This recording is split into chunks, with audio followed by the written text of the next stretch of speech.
There is a deception out there that causes many to fall.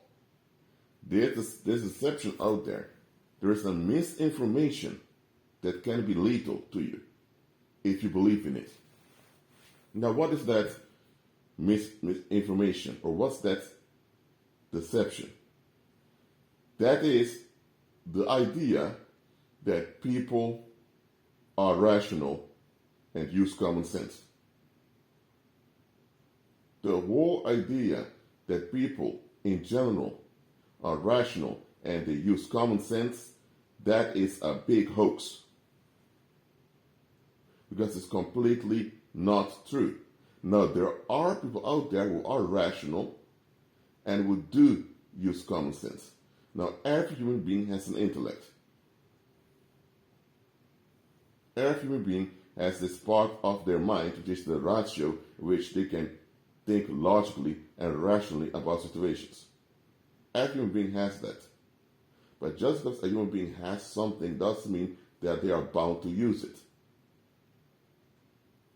For example, you can have a car in your backyard that you purchased years ago, but you haven't used that car for years. But that doesn't mean the car's not there yet. It's there, but just because it's there doesn't mean you use it.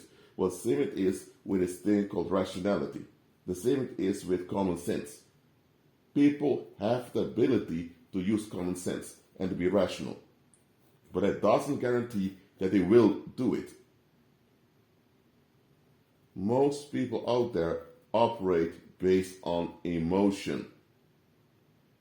And this is something that advertisers know. Advertisers and mega corporations, also mega churches, they understand this. It's the emotion that triggers people. It's emotion that drives the masses. Not the facts and not the reality. You can come with facts. You can come with scientific research. You can come with historical proof. However, if the facts and the historical evidence will contradict what people believe in, then people will resist the evidence, they will resist the proof, and they will deny the reality of a matter. They will. Facts don't change people's minds. Facts trigger resistance. People will only accept something if it will benefit them emotionally. Or let me say like this, if there's no emotional payoff on a social level, people will not embrace something. For example, let's say you've been wearing blue shoes all your life. After you woke up, you wore blue shoes. And one day someone offers you red shoes.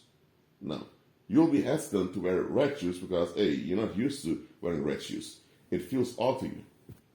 But when you see other people around you wearing red shoes too, now you will consider it. Why? Because now it's normalized. And because it's normalized, you are less likely to be in conflict with other people. Or let's say now you grew up in a conservative household. It can be that you don't agree with many of the conservative views of your parents and your relatives. However, because they are your relatives and your family, you want to be on good terms with them. So even if you disagree with them, you will still cling onto those things you disagree with. Why? For the sake of having harmony with those people. The only time people will openly disagree and argue is when they have another support system. For example, if in a country most people are liberal, and you have a few people who are right-wing, those right-wing people only dare to come out, not because they're so brave, not because they're heroic, but because there's a support group there. There may be a political party that invites people to their platform, and because this right-wing party invites people to their platform, the people that were always interested in right-wing ideas now feel motivated to come out for it. They feel comfortable to come out with their right-wing ideas. But look at this. Their right-wing views will only last as long as the support system is there. The moment that political party or that support system for right-wing ideas collapses, they will crawl back to liberalism. The other way around. If an area is mainly conservative and there are people with a liberal mindset, they will only be triggered to come out in the open with their liberal attitudes when there's a platform that embraces them. Human beings are not individual super entities. We are not gods. We are not deities. We are vulnerable, fragile creatures that need other vulnerable, fragile creatures to keep a mental and physical balance. This is the reality many don't want to admit about themselves. Too many people out there see themselves as gods with their own personal universe that they call private lives. That is the hoax. We're not gods, we're not deities, we're not independent creatures, and because of that, we don't have our personal universes that we call private lives. Those things do not exist. It's something we enact just to feel superior than what we really are. And society enables this just to give us something to be distracted with. That shows already most people are not interested in what's true. They don't care what the facts are. They don't care what's going on. They don't care who's right and who's wrong. They don't care who's guilty and who's not. They don't care what the root issues are. As long as they can emotionally benefit from something, they're in on it. That's how people are by default. Now, there are exceptions. I admit that. However, exceptions are just that, exceptions. The rule in the world is, the norm in the world is, people are in on anything that will give them an emotional payoff. Maybe someone is married to, maybe a woman is married to a guy that she can't stand. However, by being married to this man, she now has an economic leverage in the community. And this economic leverage gives her an advantage in daily life. Now, she will likely cheat on the man, or she will likely murmur about the man and take it out on their children. Nevertheless, she will stay there because there's an emotional payoff. Maybe you have a job, a 9-to-5 job that you can't stand. However, because you have the 9-to-5 job, people in daily life treat you better. Because people say, well, at least you're working. Now, that same individual can also be on welfare. They can also choose to be on welfare. But if you're on welfare, the public will look down on you. And when the public looks down on you, they will treat you less. So, even though the individual hates the 9-to-5 job they have, the alternative would be to be on welfare, but to have people looking down on you. So, they will stay in that situation that they can't stand. They will even stay in a situation that may not even be healthy for themselves, just to get this pat on the back, to get this emotional payoff. Most human beings only think about one thing. That's the emotional payoff they will get. Their own safety is second. Let me say it one more time. Most people out there, is the emotional payoff that's on their mind. Their own safety is secondary. The primary thing on their mind is to get their emotional payoff. And that is why worldlings are unstable. Because it doesn't matter how bad, how evil, how inconsistent, how unrealistic, and how ridiculous a situation is. As long as it gives them an emotional payoff one way or the other, they will embrace it. The only times worldlings will walk away or resist something is when they have no other choice. Is when they clearly see that something will backfire on them. There are many situations that people invest in that they should have gotten out of. For example, if you have people who never want to face anything in life, they don't want to face themselves in a mirror, they don't want to look at themselves, self-reflect, and become better. Instead, when they're upset, they just act this out verbally to someone else. They just dump all their frustrations and emotions. And they say, at least I'm honest. Do they try to do that in a courthouse? No, because the judge will tell them, you've been disrespectful by saying this or that, you go to jail for 60 days. Or if it's a police officer may arrest them. Or if it's the employer at work, the employer may fire them. So people who are blunt and direct are only blunt and direct where they can afford it. And all those blunt and direct people, they don't even have solutions.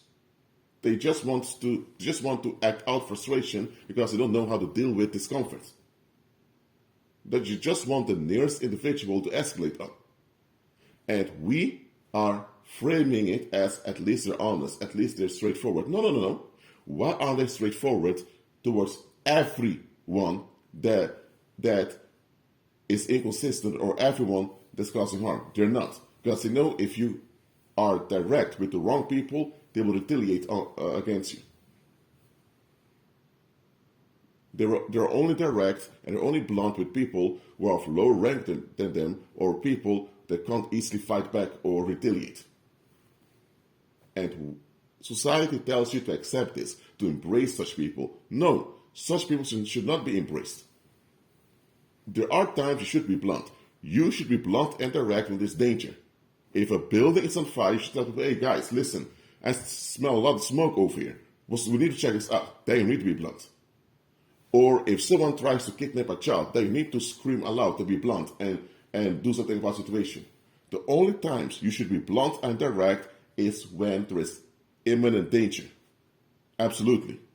If there's no imminent danger, then there's no reason to be blunt and direct. In that case, you should be flexible and practical with other people. That's the healthiest and most effective way to live with other people. But then you have folks out there who say, I'm not a people's person. I don't like people, or this and that. They'll say a lot of people just want to set you up. They come with excuses to justify their antisocial bullshit. Why? Because they don't want to face themselves. And we are told also, such people, well, at least they're open and direct. At least you know what you're dealing with. No, we shouldn't praise people being openly dysfunctional. We shouldn't praise people being openly negative. We shouldn't even embrace nor condone people being negative to begin with, especially when you do it into your face. Yet, a lot of people have been raised to welcome and embrace people who are openly violent. There is no logic, no common sense, and no fact, no reality to support this. Yet, a lot of people do it out of emotion. So understand this. When you're dealing with worldlings, it's the emotional payoff that matters to them, not the facts. The facts can even be irrelevant to those people. Especially when dealing with reprobates. Reprobates made up their mind they want to escape all the time. So the more facts you give a reprobate, the more hurt they will feel, and the more they're going to blame it on you and explode on you. You cannot win with someone who's dedicated to lose. And you can't solve anything with people who don't even want to admit something is off. So, do not get entangled in emotional rage together with unbelievers. Because unbelievers often have emotional rage that they act out on scapegoats. That is how society works. Mainstream media is there to regulate this dumping of the masses. That is what's going on. And the police are there to police this dumping of the masses. So, now you understand why there are people getting worse and worse as long as they are alive. And you think, hold on a minute, he's in his 40s already, or she's in her 60s. How come she's still thinking like that? It is because when someone makes up their mind that they just don't want to be bothered with reality, they just want to be left alone and they just want to escape, the moment someone insists on fleeing, they become delusional. Not in one day, but slowly, they will become delusional.